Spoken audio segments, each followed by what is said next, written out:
How much money is turnover costing you? Most companies are aware that turnover is an expensive issue, but few companies take the steps necessary to control the problem.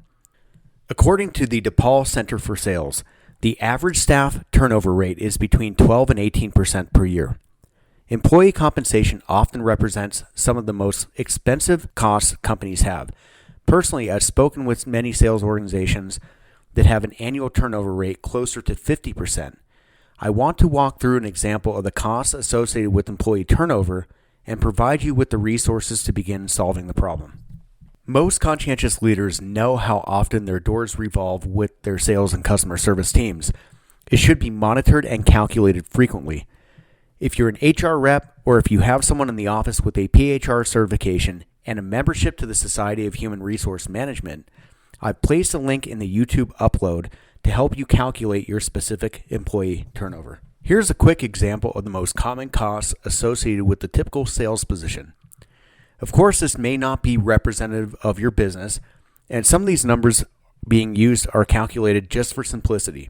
When calculating working days, I've used a standard of 260 working days per year, just in case anyone wants to check my math. To begin, calculate the cost of advertising the position. Let's say it's $200 per month, and it only took 1 month to find someone. These costs could be things like placing an ad on Indeed, Monster, LinkedIn, or even placing a banner on the front of the building that says, "We're hiring." Next, calculate the time a hiring manager spends posting the job, reviewing resumes, interviewing, and conducting reference checks. In this example, the manager makes $80,000 per year and spends on average 5 hours on these tasks, which is $191.88. We then have a training manager salary. Let's say it's $60,000 per year. For a 2-week training, that comes out to $2,307.69. Our new employee salary is $50,000 per year. That's $192.31 per day. Of course, that's all non-productive time while they're in training. If you use recruiters, they typically take about 20% of an annual salary. In this case, that would be $10,000. I'm not going to add that in here. In this example, the cost from the initial screening to get the new employee out of training is $4,622.67. Here's where the costs begin to add up. It's the learning curve out of training. How much money is lost in production in the efforts working with new employees, hoping that they're able to hit goal? Again, for simplicity, let's say that the new sales rep is hitting half of the productivity numbers out of training compared to your rock star performer. In this example, the new employee lasts 4 months before leaving the company. Let's assume that this salesperson sold half the number of deals as the seasoned top performer. In the weeks wasted with poor productivity, how many opportunities were left on the table or lost? If a seasoned person is selling about 20 deals per month with an average revenue per sale of $800, that's $16,000 per month, compared to $8,000 for the new hire. Over 4 months of less than stellar performance and $800 per deal, that's $32,000 in revenue brought in by the new hire compared to $64,000 in revenue for your rock star that you were hoping you were going to duplicate. Of course, don't forget to calculate in the hourly that you pay them over the 4-month period of $15,384.80. Now, if your hiring or training manager is also a producer, how many opportunities did they lose from training and not selling during this time? If they're mentoring a new incumbent, they're also disrupted in personal productivity and losing potential deals here as well. Let's add up the 4-month expenses.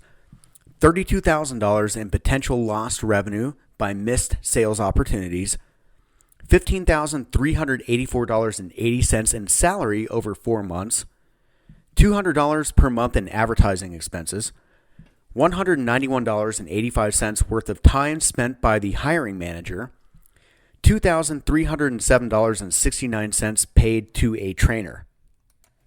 That's a total of $50,084.34. Remember that the annual salary is $50,000 for this employee, which in Denver is often what it takes to be competitive in the job market. After 4 months, this company is in the red. At this point, what decision would you make about the future of this employee?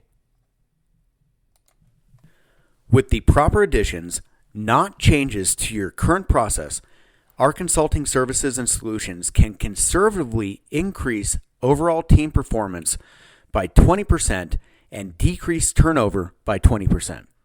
This is a very realistic and obtainable target. Here's what it would look like in this scenario with our services working out for even just one salesperson. Of course, you pay $3,076.97 more in salary during this time. Increasing sales from 2.5 to 3 per week, if retained for even another 3 weeks and a day, would increase sales from 40 to 57.6 deals, bringing in $46,080 in revenue. Now, if this scenario were to be a customer service employee instead of a salesperson, money is lost in upset or unsatisfied customers. Most companies typically gather data on customer retention numbers. Some things companies don't often consider is that employee turnover also affects other employees in the office. At minimum, it's a recurring distraction to other staff, but often it also affects employee engagement and overall company image. In this scenario, that's a net gain of over $11,000 per employee. Once the employee leaves the organization, either voluntarily or involuntarily, organizations start the cycle of selection, training, and development all over again. While there's always uncontrollable situations with turnover, every successful organization controls what they can control. Often decision makers know, or at least have a strong theory about where the issues lie. If you don't, that's what I'm here for. The main question here is, where did the problem begin with this hire? Which step or steps in the employee lifecycle went wrong? Starting with a preliminary data analytics review provides a deductive, meaningful, numbers-driven representation of your team's overall performance. Most companies have the data. They just don't use it to grow their profitability. Allow me to provide objective recommendations based upon research to simply add into your existing process. These situations can be mediated by implementing more strategic hiring, development, and retention strategies. Predictive Solutions helps sales and customer service industries by applying human capital management strategies that your competitors never even consider, giving you the advantage in the industry. Please reach out to me for a no-obligation consultation and a free data analytic review of your team's performance. Thanks for watching.